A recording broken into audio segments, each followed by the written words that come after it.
گەشانەوە تازەترین پرۆژەی حکوومەتی هەرێمی کوردستانە بۆ پاڵپشتیکردنی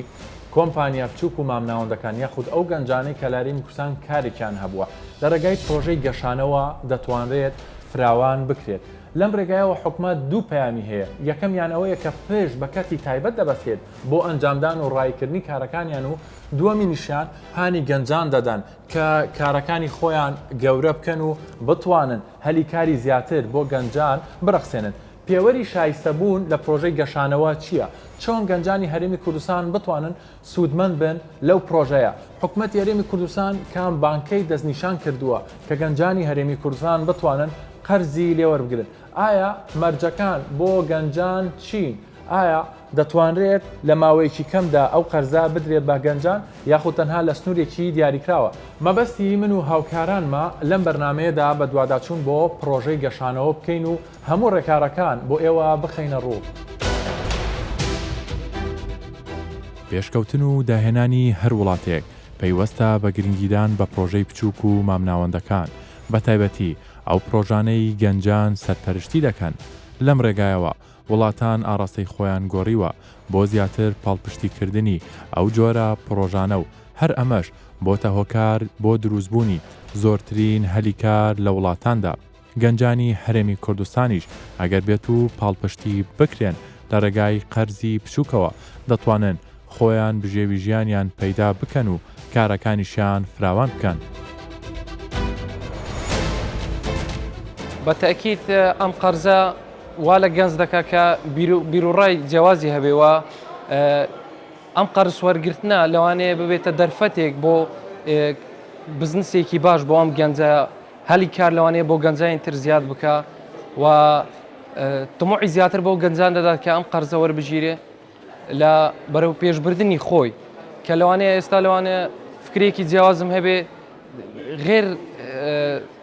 تأثیر مەقصد لە شاهدەی من نەکە لەوانەیە بیرروڕای جیاوازم هەیە بە بزنسێکی ئەگەر بچووکیشم هەبێ بەم قەرزە دەتوان پەرە بە خۆم بدەم پەرە بە کارەکەم بدەم.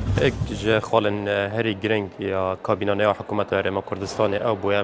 giringîdan bi tûjalewa bûye ji wan xalan jî bû dana pêşîna tûjalewan ek ji xalên here giring e ji bo wê êkê bijîn law genç li bêkariya xilas bibît ew jî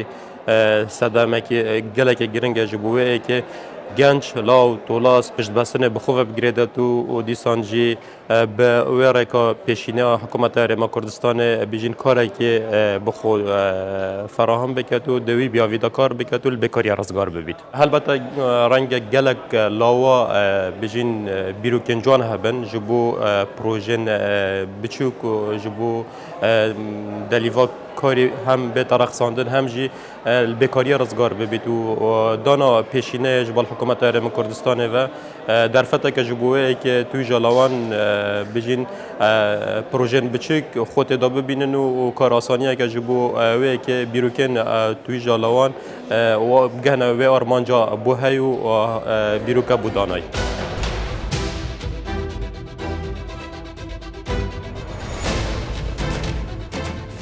گنج تویجا گرینگت ناف کمالگه هیدا بگمان هزرو بیرن گنجا بوداهنان گلک برفره و گرمن یان کود گرینگن دبینین گلک جو گنجی گلک هزر هنه بوداهنان بو هر پروژه که لی او درفت نیه تایبت بیشنیت مادی یان کو هر حتی معنوی ام دبینین اف درفته که حکومت رقصاندیا بو گنجا درفته که هر گرینگو باشه دا کو گنج بشتن و هزرو داهنانت خو بخت برکارو بختت ناف کمالگه دا کمالگه زیادتر پتیوی بوان گنجا و هزرتوانه دیسان کارت تایبت دویتن دیسا مل حکومت هاری کار بیتن دا کو اف درفته بین رقصاندن بو گنجا جبر کو دا هیویو حزو خواستو هزرین گنجا نمرنو بلکو زیادتر اعتماد بکنه سرخو و پروژه خوبی نبرچاف. ادبینین لو که توی کابینه دا گرینگی کتایبت گنجه هات یادان لو ادبینین گنج هدی البه امیدیه برف امید بونه چیتنو زیادتر اعتماد کت سرخو بو دانانا پروژه بو هزرت نیک و آوا بکتن و بختبرچو ئێمە وەکو خۆمان تیمێکین کە داهێنانێکمان ئەنجام داوە لە بوارێکی پزیشتی بە دیزاینکردنیی ئەندازیاری وەکو تەواوکردنی کۆلێژی ئەندازیاری کە خۆمان ئەندازیارین بەهۆی نەبوونی پاڵپشتی داراییەوە ڕەنگە نەتوانین ئەو کولفەی ئەو کۆستەی لەسەر پرۆژەکەمان هەیە ئەنجامی بدەین. بەڵام بوونی پاڵپشتی دارایی بە سوودوەرگرتن لە پرۆژەی گەشانەوە دەتوانین پاڵپشتی پرۆژەکەمان بکەین و هەم بۆ خۆمان دەبێتە سوود و هەم بۆ پرۆژەکەشمان لە ناو کۆمەلگادا بڵاوی بکەینەوە. وەکی ئەس بینم ئەvێ جورت قەرزە بۆ گەنجان بینم پرۆژێکی گەلێکی باشە کو وەکی گەنجێک هەبی داهێنان بکەت و هەمان کە دە پشت بخۆ بەستێتن و کو بۆ فکر لە هەندێ نەکەتەوە کو پارەنی ئان دێ سنووردادا نەشێتن و قەرزە بدەتەوە ئانیش پرۆژە خۆ ئەنجام بدەتن و هەروە سەرڕای هەندێک وەلگەنجی مەدکەت و کوشانازی بە وڵاتی خۆ بکەت و نیشتیمانی بوو لای گەنجمە پتر قایم بکەت و فکر لە گەنجمە بکەتەوە کو پاڵپشتیەکە گرنگ لای حکومەتەوە و هەم لە نیشتیمانی دایە هەیە و فکر لە هەندێ نەکەتەوە کو گەنجمە هەبێ هەست بە هەندێک بکەتی بێشوولە ئان پرۆژەوی سەرناگرتن و ڕێکێکە غەڵەت بگرتە بەرد کو گەنجمە کو ئەم بینین گەلێک جاران و کە بینین بێکار ئەو ڕێکێکە غەڵەت ئان کو قەستە دەربێ وڵات کوش بکەن ئەگەر ئەف قەرزە هەبن ئەس بینم گەنجمە پتر دناف وڵاتی خۆدا کار کرد و گەنجێت بیانیژی قەستە وڵاتی مە ناکات گەنجێت مە بخۆدێ کار دو وڵاتی خۆدا کەن. زانیاری پێویست لەسەر پرۆژەی گەشانەوە. زانیاری و بەڵگەنامەی پێویستە بۆ پێشکەشکردنی قەرزی پرۆژەی گەشانەوە. کارتی نیشتیمانی بەڕێوەبەری گشتی و کارتی زانیاری و بەڕێوەبەرایەتی گشتی پاسپۆرت. پێداویستیەکانی پرۆژەی گەشانەوە بۆ وەرگرتنی قەرز. دەبێت بەڵگەنامەی پێویستی پێبێ بۆ پێشکەشکردنی پرۆژەی گەشانەوە. پێویستە لەسەر داواکار کارتی نیشتیمانی و کارتی زانیاری پێبێت. بەڵگەی وەک ڕەچەدەی پارەدان و پشکنینی بانک یانیش خاوەندارەتی مڵک یانیش هاوشێوە کە دەیسەلمێنێت بزنزەکەی لە 12 مانگدا چالاکە. پێویستە بەشداربوو ژمارەی کەسی بێهاوتای UPN هەبێت.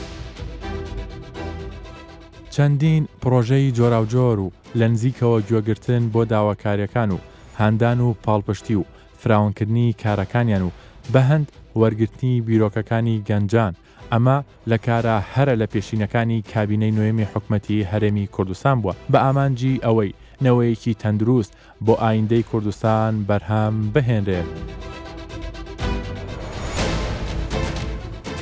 من خوشحاڵم کە ئەمڕۆ پرۆژەیەکی گرنگی حکوومەتی کوردستان ڕادەگەینین کە پرۆژەی گەشانەوەیە و بریتیە لە دابینکردنی قەرزی بازرگانی بۆ بزنسە بچووک و مامناوەندەکان یاریمی کوردستان بۆ ئەوانەی دەیانەوێت کارەکانیان گەشە پێ بدەن لە ڕێگەی قەرزی بانکیەوە کە لە ڕێگەی بانکەکانی کەرتی تایبەتەوە پێیان دەدرێت. لە هەرێمی کوردستان بە پێی توێژینەوە و لێکۆڵینەوە زانستیەکان بزنسی بچووک و مامناوەند زیاتر لە 50% جموجۆل و چالاکی بازرگانی و هێزی کاری کەرتی تایبەت پێک دەهێنێت. لە ئەمان کاتدا یەکێک لە گرفت و بربەستە سەرەکیەکانی بەردەم کاری بازرگانی و بزنس لە کوردستان بریتیە لە نەبوون و دەست نەگەیشتن بە پاڵپشتی دارایی کە خاوەنکارانی کوردستان بەهۆی نەبوونی پاڵپشتی داراییەوە نەیانتوانیوە بزنسەکانیان فراوان بکەن. لە وڵاتانی پێشکەوتوو هەبوونی سیستەمێکی بانکی هاوچەرخ هاوکار و یارمەتیدەرێکی بەهێزی بزنسەکانە و خزمەتگوزاری دارایی و کاراسانیەکی زۆریان پێشکەش دەکات. ئێمە هەر لە سەرەتای دەست بەکاربوونی کابینەی نوێمی حکوومەتی هەرێمی کوردستان گرنگیەکی زۆرمان بە بابەتی بەهێزکردنی سیستەمی بانکی و بزنسە بچووک و مامناوەندەکانی هەرێمی کوردستان داوە بۆ ئەوەی لەم ڕێگەیەوە بتوانین کەشێکی لە باری بازرگانی دەستەبەر بکەین و پەرە بە پلانەکانمان لە بواری هەمەجۆرکردنی ئابووری و سەرچاوەکانی داهات دەین. پرۆژەی گەشانەوە حکومەتی هەرێمی کوردستان لە بڕی 20 ملیۆن دینارەوە تاکو 150 ملیۆن دینار قەرز دەدات. قەرزەکان بۆ بزنسی بچووک و مامناوەندە ڕسوماتی کارگەڕی تەنها 102 بەبێ هیچ زیادەیەک قەرزەکە دەدرێت بە گەنجان. قەرزەکە لەلایەن بانکی جیهانەوە دابین دەکرێت. بزنسە بەشداربووەکان ڕاوێژی تایبەتیان بۆ دیاری دەکرێت. ڕاوێژکارە تایبەتەکان بیانی و ناوخۆین کەسار بە ڕێکخراوی کارسازی هاوبەشن سوودمەندبووان هاوکاری دەکرێن بۆکردنەوەی هەژماری بازرگانی بانکی پرۆژەی گەشانەوە یانیش پێدانی قەرز بەو خاوەنکارانەی دەیانەوێت کارەکانیان فراوان بکەن و دەستپێکی پرۆسەکەش لەلایەن وەزارەتی کاروباری کۆمەڵایەتیەوە دەبێت و شێوازی پێشکەشکردن بۆ وەرگرتنی ئەو قەرزە چۆنە کێن ئەوانەی هەڵسەنگاندن بۆ ئەو کارە ئەنجام دەدەن. پرۆژەی گەشانەوە چ جیاوازیەکی هەیە لە پرۆژەکانی تریەوە لە ساڵانی ڕابردوشتا وەکو وەزارەتی کار قەرزتان دەدا بە گەنجە؟ بەڵێ پرۆژەی گەشانەوە یەکێکە لە دەست پێشخەرەکانی حکوومەتی هەرێمی کوردستان کابینەینەوە ئەو پرۆژێ جیاواز لە پرۆژەکانی تر لە بەرەوەی بە شێوازێکی سیستەماتیک و بە ئەلکترۆنی لەسەر پۆرتالێکە کار دەکاتن ئەو کەسانێک کە فۆرمی داواکاری پاڵپشتی دارایی پێشکەش دەکەن پێویست بۆ ناکاتن سەردانی فەرمانکەمان بکەن دیتنی ڕوبەڕووی ماهەبێ لەگەڵیاندا ڕێنمایەکان یاخود ئەو فلتەرانی کە بۆ گەنجان بۆوانی خاوەنکارن ئەوانی کۆمپانیایان هەیە لە لای ئێوەیە ڕێنمایەکان قورسن هاوکارن ئەم پرۆژانە دەتوانن سوود لەم قەرزە وەربگرن. بەڵێ ئێمە سەرەتا یەکەم شت کە بیرمان لەکردەوە قەرزی ئاسانە قەرزی ئاسانش خۆمانەکە خۆی لەوەیدا تۆ هیچ بارگرانێک یان هیچ قورسایەک لەسەر کەسەتە پێش داننێک کە دێتن داواکاری قەرزت قەرزەکەمان بۆی پاڵپشتیە وشەی پاڵپشتیەوەی کە تۆ کاراسانی بۆ بکەیت پاڵپشتی بی لە سەرخستنی پرۆژەکە یان لە فراوانکردنی پرۆژەکە ئێمە لە ڕێگای ئەو تیمانێکی هەمانە لە ڕێگای وەربینەکان ئۆدیتەرەکان کە ئێمە دا ئۆدیتەرما هەیە لە دوای کۆمپیوتەرەکانەوە ڕۆژانە بە هەموو کاتێک کار لەسەر ئەوە دەکەن ئەو ئەپلیکیشنانەی کە بۆیان دێتن لە ڕێگای کۆمپیوتەرەکانەوە فلتەری یەکەم دەست پێ دەکاتن واروها تیمێشترمە هەیە بەناوی میل ئۆفیسەرەکانە پابلن تیمی هەڵسەنگاندن و بە دۆداچوون کە ئەوانش تیمێشترن جگە لەوە بابرن تیمی گرێبەستەکانمان هەیە و منیش خۆمەکو بەڕێوەبەری پرۆژەکە ئێمە هەموو ئەو شتانێکی ئەنجامی دەدەین بە شێوازی ئۆنلاینە تەنانەت دەتوانین ئەگەر لە ئۆفیسەکانیشمان نەبین کارەکانمان ڕاپەڕێنین هەموو کارەسانێکمان کردووە و جگە لەوەی لە پۆرتالەکەش هەم بە شێوەی نووسین هەم بە شێوەی ڤیددیۆ داماننەوە کە چۆن داواکاریەکەت پێشکەش دەکەیت جگە لەوەی کە چۆن داواکاریەکەت پێشکەش دەکەیت لە ڕێگای ئیمێلەکانیشان ئێو ئیمێلێکە دامانناوە ئیمێلی بلوم دەتوانن پرسیار و هەر پرسیارێکیان هەبێتن ئێمە لە هەمان کات دەوڵامیان دەدەینەوە و کارەسانی بۆ دەکەین. کاگەران پێوەرەکان و ئەو فلتەر و ئەو ڕێنمانی کە گەنجێک جێبەجێ بکە یاخودەوەی کە داواکاری دەکات زۆری پێدەچێت ئاسانکاریتان کردووە هاوکارن لەم بابەتەوە یاخود ماوەیەکی دوور و درێژی پێدەچێت. نەخێر ئێمە کاتمان دابش کردووە لە نێوان تیمەکان تیم ئۆدیتەر ئەو کاتێکە بۆی دانراوە نابێت لەو کاتە زیاتر ڕەتداتن دواتر دێتن بۆ پەسەندکردنی کە پەسەندکرا ڕەوانە دەکرێت بۆ ڕێکخراوی کارساز بە هەمان شێوە ڕێکخراوی کارساز مدەیەکی بۆ دیاریکراوە نابێت لەو مدەیە تەزاوزکاتن ئینجا ئەویش کە دەینێری بۆ بانکی بازرگانیش ئەویش مدەیەکی بۆ دیاریکراوە ئەنی تۆتەڵی ئێمە تایملاینمان بۆ پرۆژەکەمان دەمداوە ئەنی بە هیچ شێوەیەک نابێت لەو تایمێکە بۆی دانراوە دەرچێتن تەنانەت ئێستا مە لە کاتی ئێستادا بیرلەوە دەکەینەوە بەپێی ئەمە ئەو گرێبەستێکە لەگەر لاانە هاوبەشەکان هەمانە هەندێک جار هەیە لەوانە پێویست بەوە بکاتن ئێمە کاتی پێشکەشکردنی فۆرمەکە درێژکەینەوە ئەوەی کە بزانین لە بەرژەوەندی سوودمەنداندا ئەوە دەکەین. باشە لە ئێستاوە ئەوانەی کە دەیانێت ئەم داواکاری ئەم فۆرمە پڕکەنەوە لە چ ڕێگایەکەوە ئەنجامی بدەن؟ ئەوانەی کە داواکاریەکان ئەنجام دەدەن لە ڕێگای ئەو لینکێکی دامانەوە خود ئەو پۆرتالە ئەو سەکۆی ئەلکترۆنیکی هەمانە بە ناوی bloom.digital.gov.kr لە ڕێگای ئەو لینکەوە دەچێتە ناوی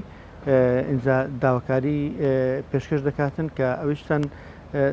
مەرجەکانمە هەموو تێدا داناوە زۆر بەڕوونی زۆر بە ئەوەی دەندراوە ئەنی هەم کارەسانێکی بکراوە. شێوازی هەڵبژاردن بۆ پرۆژەی گەشانەوە دەبێت داواکاری لە ماڵپەڕی گەشانەوە پێشکەش کرابێت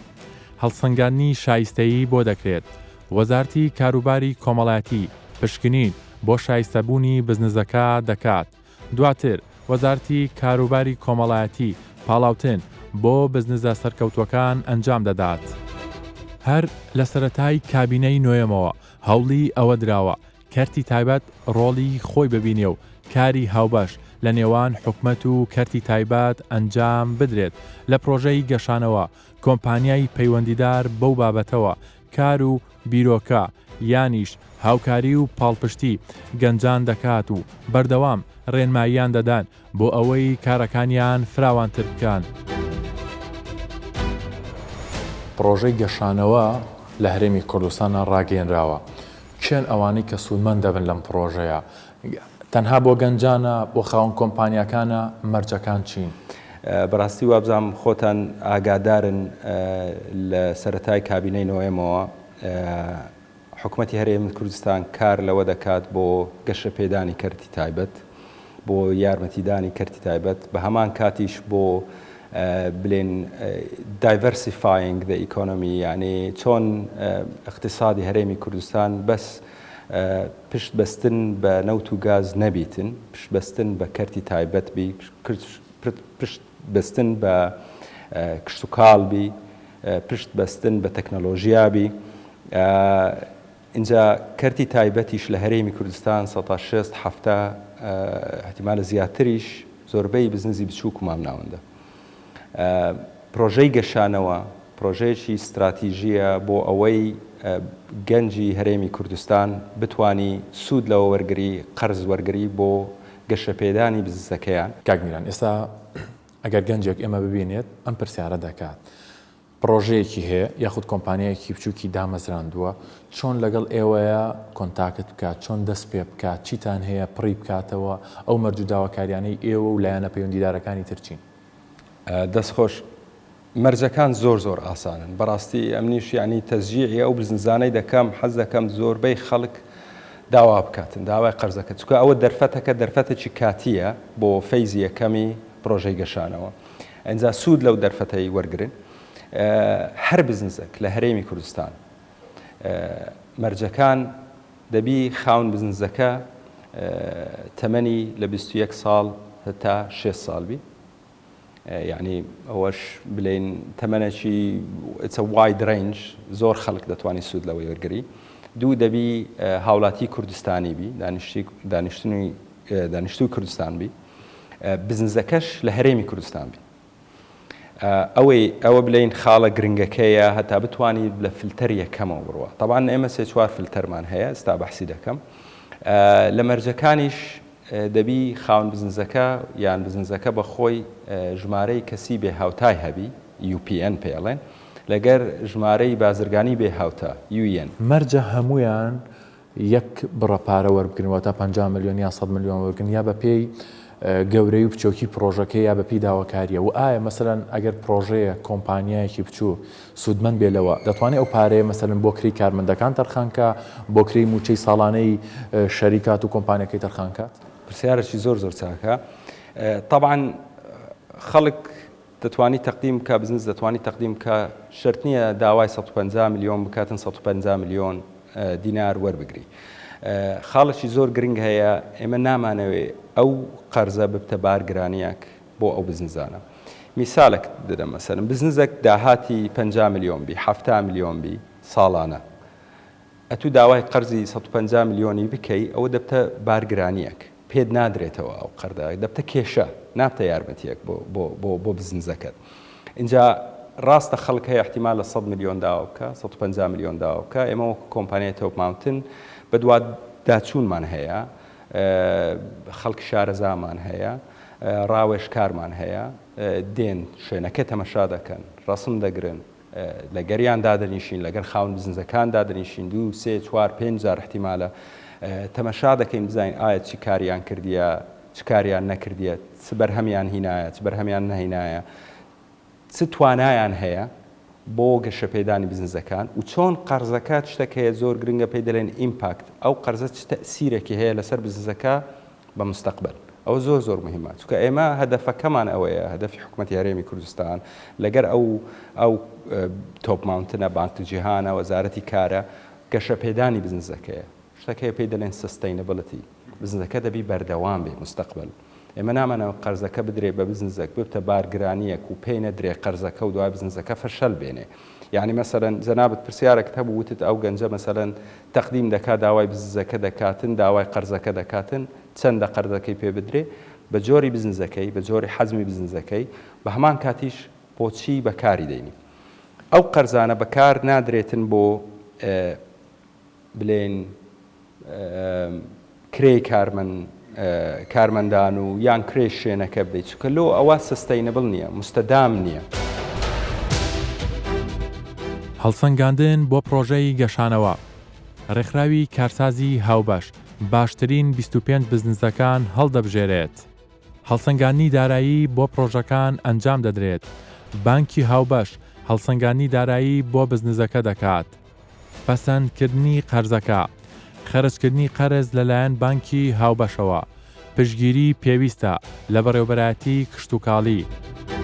دوای تەواوبوونی سەرجەم ڕێکارەکان گەنجان یان خاوەنکاران دەتوانن لە ڕێگای بانکی تایبەتەوە لە سەرجەم پارێزگەکانی هەرێمی کوردستان قەرزەکانی خۆیان وەربگرن لە ماوەی چەند ڕۆژێکدا بەبێ هیچ زیادەیەک قەرزەکانیان پێدەدرێت. پرۆژەیەک لەلایەن حکوومەتی هەرێمی کوردستانەوە ڕاگەیەنراوە گەشانەوە هاوکاری دەستگیرۆی پاڵپشتی گەنجان دەکات وەکو بانکەکەی خۆتان چۆن هاوکارن ڕۆڵی ئێوە چییە لەم پرۆژەیە؟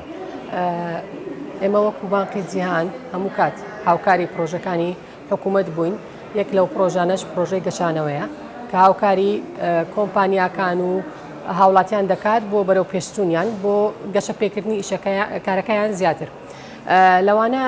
پرۆژەی گەشانەوە ئەوەیە بە هەمانجی لەگەڵ وەزارەتی کار و کاروباری کۆمەڵایەتی ئێمە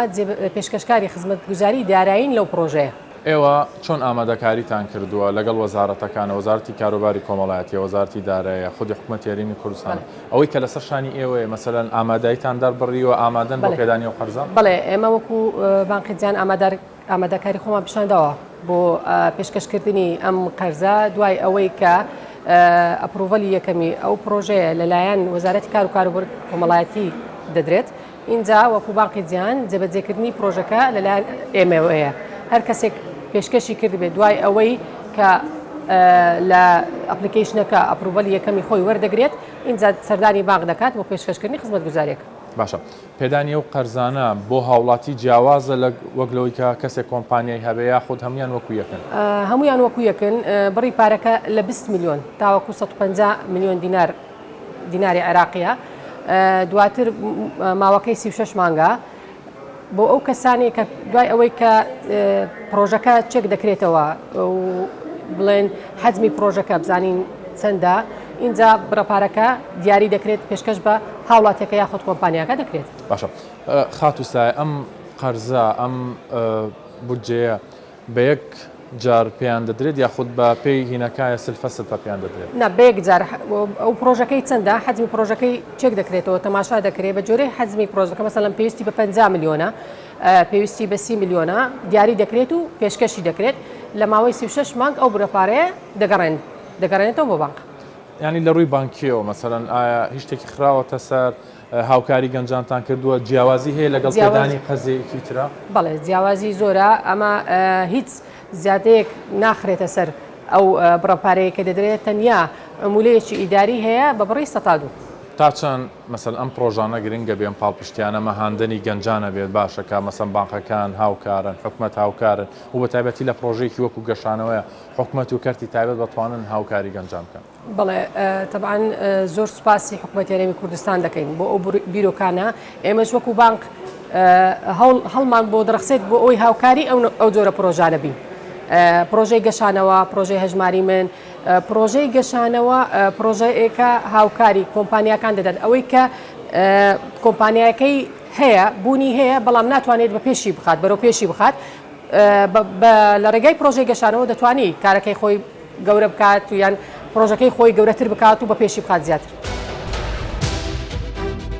پێوەرەکانی شایستەبوون لە پرۆژەی گەشانەوە دەبێت هاوڵاتی کوردستانی بێت و تەمەنی لە نێوان 21 بۆ 6 ساڵی دابێت. نابێت لە هیچ دەستگایەکی حکوومەتی هەرێمی کوردستان دامەزرابێت. پێویستە لە کاتی پێشکەشکردنی داواکاریەکاندا بزنسەکە بەلایانی کەمەوە 12 مانگ کاری کردبێت. کارەکە دەبێت لە هەرێمی کوردستان دابێت. دەبێت کارەکە لە بەڕێوەبەرایەتی گشتی تۆماری کۆمپانیەکان تۆمار کرابێت. تەنها یەک جار دەتوانی داواکاریەکە پێشکەش بکەیت.